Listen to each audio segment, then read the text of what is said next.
누가복음 2장 36절부터 38절 신약 90쪽입니다. 같이 읽겠습니다. 또 아셀 지파 바누엘의 딸 안나라 하는 선지자가 있어 나이가 매우 많았더라. 그가 결혼한 후 7해 동안 남편과 함께 살다가 과부가 되고 84세가 되었더라. 이 사람이 성전을 떠나지 아니하고 주야로 금식하며 기도함으로 섬기더니 마침 이때에 나와서 하나님께 감사하고 예루살렘의 속량을 바라는 모든 사람에게 그에 대하여 말하니라. 아멘. 성전을 떠나지 아니하고, 성전을 떠나지 아니하고 라는 제목으로 말씀 전합니다. 한 주간 믿음으로 살아낸 우리 성도들을 주님의 이름으로 사랑하고 축복합니다. 예수님의 탄생을 맞이한 사람들이 있습니다. 마태복음에서는 동방박사들이, 누가복음에서는 목자들이 예수님의 탄생을 맞이했습니다. 특별히 누가복음 2장에는 예수님의 탄생, 예수님께서 첫 번째 오신 초림을 기뻐한 두 개의 그룹이 있습니다. 먼저는 목자들이죠. 그들은 천사들이 전한 소식을 듣고 베들레헴에서 태어난 아기 예수님을 만났습니다. 그리고 다른 무리는 예루살렘 성전으로 올라오신, 베들레헴이 아니라 예루살렘 성전으로 올라오신 예수님을 만나 기뻐하고 감사하고 하나님께 영광을 돌린 시므온과 안나 두 사람입니다. 목자들과는 달리 시므온과 안나는 예수님의 탄생, 목자들은 소식을 듣고 가서 맞이했지만 시몬과 안나 두 사람은 이 예수님의 오심을, 그 초림을, 첫 번째 오시는 그 날을 학수고대했습니다. 그리고 평생을 다해 기도했습니다. 그리고 주님이 오시기를 그토록 기다렸던 성도입니다. 오늘은 그 두 사람 중에서 안나 선지자의 삶을 통해서 예수님이 첫 번째 오신 그 초림을 어떻게 준비했는가 말씀을 통해 살펴봅니다. 그리고 우리는 다시 오시는 두 번째 오시는 재림을 준비하는 성도입니다. 오늘 말씀을 통해서 초림을 준비했던 성도의 삶과 그리고 재림을 준비하는 우리의 삶, 과연 어떠한 삶으로 준비했고 우리는 어떻게 준비해야 하는지를 말씀을 통해서 배우고 함께 기도하겠습니다. 36절과 37절에는 안나 선지자에 대한 소개가 나옵니다. 화면을 보고 한 번 더 읽겠습니다. 또 아셀 지파 바누엘의 딸 안나라 하는 선지자가 있어 나이가 매우 많았더라. 그가 결혼한 후 7해 동안 남편과 함께 살다가 과부가 되고 84세가 되었더라. 네, 여기까지. 안나 선지자는 바누엘의 딸입니다. 바누엘은 창세기 32장에 보면 야곱이 다시 가나안으로 올 때 하나님을 만나 천사와 씨름했던 그 장소 분이엘이라고 하는 그 이름에서 나온 이름입니다. 분이엘은 어떤 뜻이죠? 하나님과 대면하였지만 죽지 않았다. 하나님을 만난 장소, 하나님의 그 은혜의 얼굴을 바라본 장소였습니다. 바누엘은 하나님의 얼굴이라는 뜻입니다.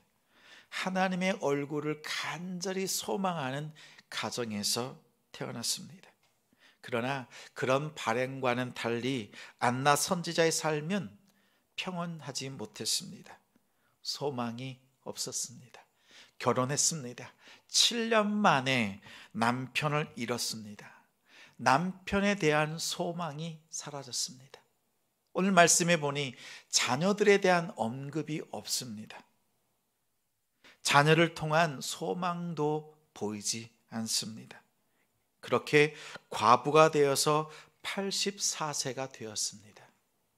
여기서 안나 선지자의 나이를 84세 이렇게 볼 수도 있고, 과부가 된 후에 84년을 더 살았다 이렇게 해석할 수도 있습니다.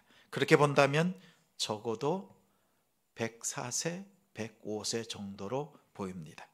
그래서 성경에는 나이가 매우 많았다 이렇게 말합니다. 어찌되었든 정말 평탄치 않은 삶을 살았습니다.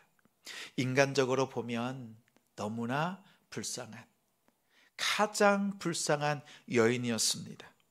당시 남편이 없다는 것은 경제적으로는 가장 어려운 계층에 속했습니다. 아무것도 할 수 없는 상황이었습니다. 더욱이 다음 날을 기대할 수 있는 자녀들조차도 없었습니다. 정말 소망이 없는 삶. 평생을 그렇게 살았습니다.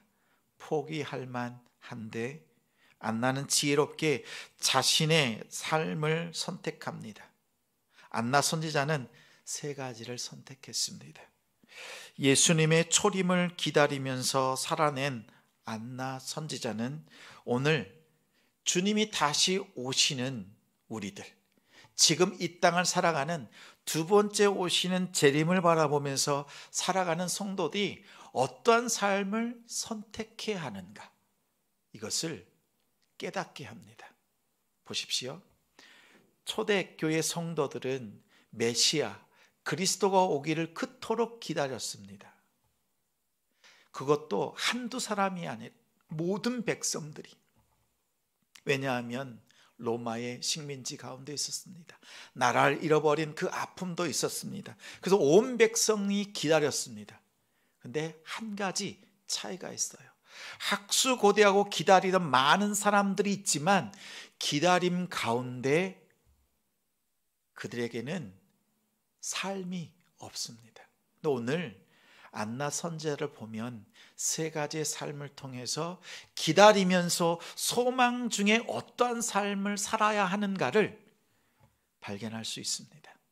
그렇다면 우리가 주님이 다시 오시는 것을 기다리는 우리, 오늘 이 시대를 바라보면서 우리가 놓치고 있는 것이 무엇인가 우리는 살펴야 합니다.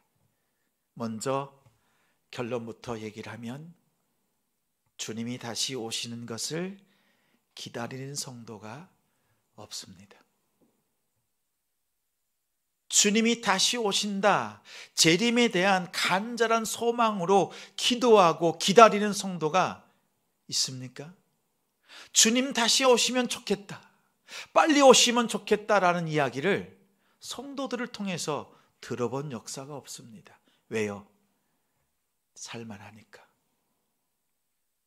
주님이 다시 오시기를 기다리는 그 소망이 없이도 살만하니까. 또 하나는 무엇입니까? 초대교회 성도들이 놓쳤던 것입니다.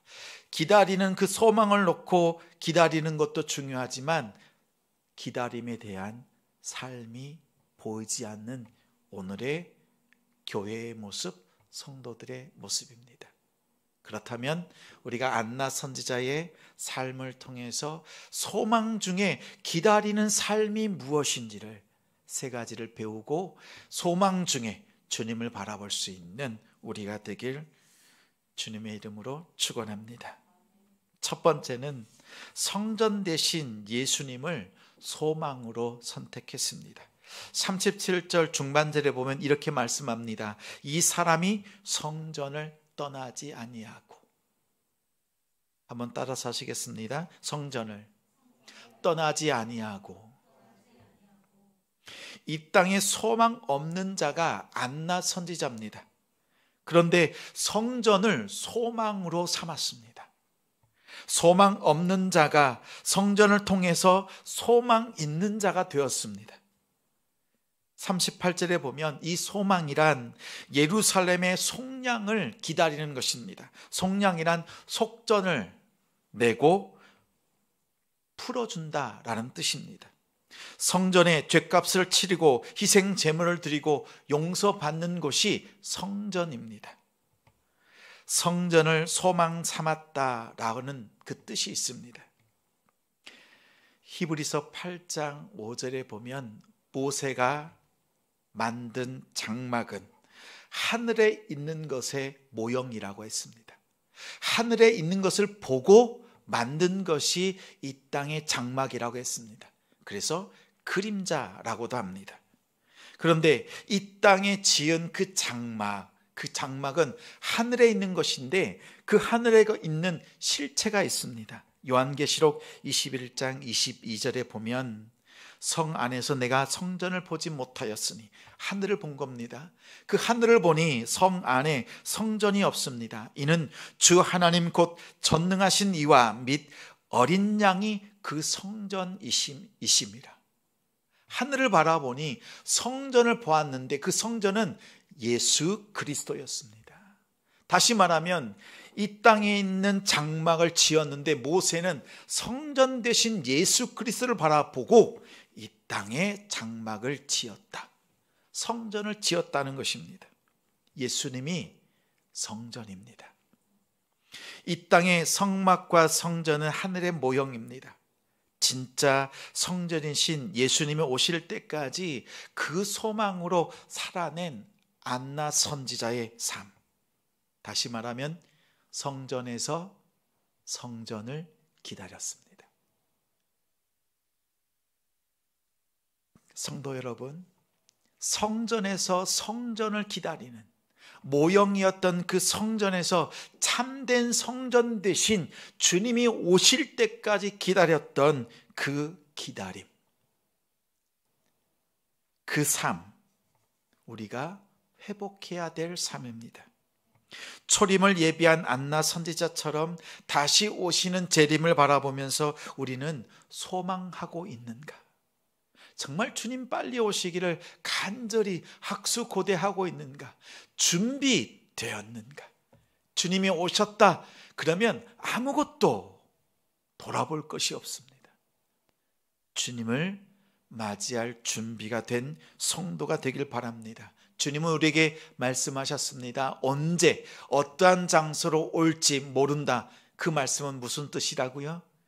그것에 관심 두지 말고 지금 이 땅 소망 가운데서 믿음으로 거룩한 삶을 살아내는 그 일에 주안점을 두고 중심을 들고 살라는 말씀입니다.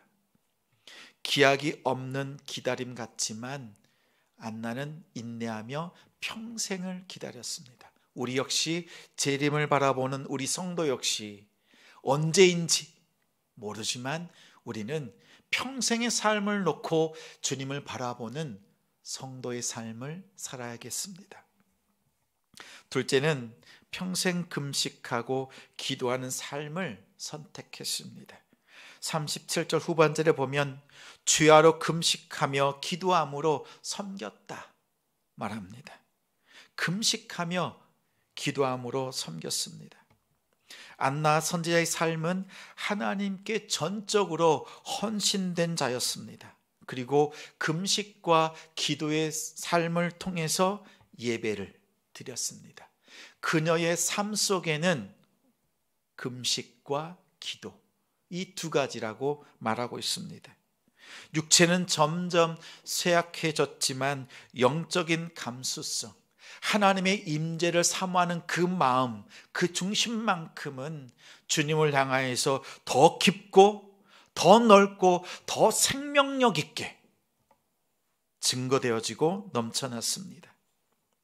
시간이 가면 갈수록 더 영성이 깊어지는 성도 되길 바랍니다.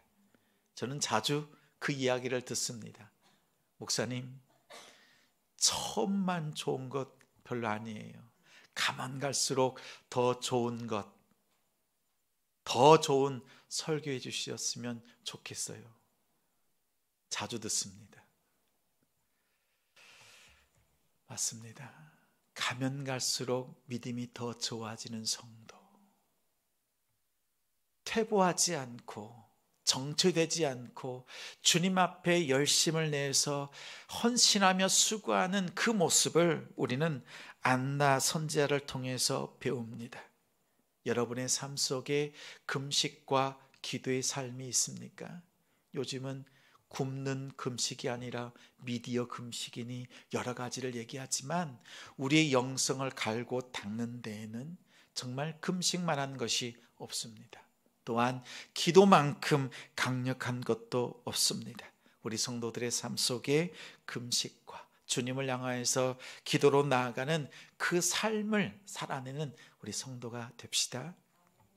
세 번째는 예수 그리스도를 전했습니다. 38절에 보면 마침 이때에 나와서 라고 합니다. 마리아가 아기 예수를 데리고 성전에 올라와서 정결 예법을 드립니다. 자신을 위해서, 아들 예수를 위해서 정결 예법을 드릴 때 시므온이 그 아이를 안고 하나님 앞에 찬양을 합니다. 그때 그 모습을 보고 달려나와서 아이를 품고 함께 기뻐합니다. 그리고 하나님께 감사하고 예루살렘의 속량을 바라는 모든 사람들에게, 하나님의 구원의 그 역사를 바라보는 모든 사람들에게 예수에 대하여 증거하고 선포했습니다.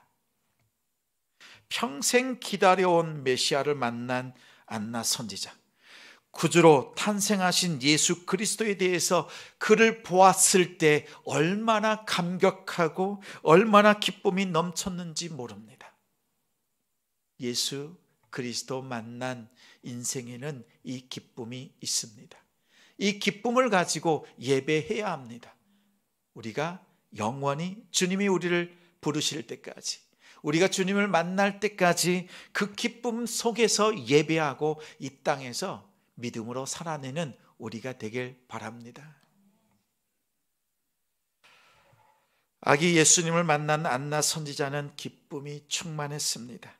하나님께 감사했습니다. 그리고 모든 사람들, 구원을 기다리던 그 사람들에게, 많은 사람들에게 하나님께서 이스라엘의 구주를 주셨다, 속량하셨다, 이스라엘을 구원하셨다, 이것을 전하는 데 힘썼습니다. 주님이 오실 때까지 우리가 해야 될 일은 무엇입니까? 주님이 오셨습니다. 그리고 주님이 다시 오십니다. 이 두 가지입니다. 주님이 오셨고 주님이 다시 오십니다. 이것을 힘있게 증거할 수 있는 우리 성도들이 되시길 바랍니다. 예수님을 소망 삼고 성전 되신 예수 그리스도 안에서 영원히 거하는 삶, 이것이 우리의 삶이 되어야 합니다. 기도하는 삶, 주님을 향하여서 마음을 드리는 금식, 생명 다하여 주님 앞에 마음을 올려드리며 나를 사용해 달라고 그렇게 기도하는 삶, 그리스도를 전하는 삶, 이 아름다운 삶이 안나 선지자의 삶이었습니다. 이제 우리는 다시 오시는 재림을 바라보면서 이 소망을 굳게 붙잡고 안나 선지자가 걸어갔던 그 아름다운 이 세 가지의 선택과 이 아름다운 삶을 살아내시는 우리 성도들 복된 가정이 되시기를 주님의 이름으로 축원합니다.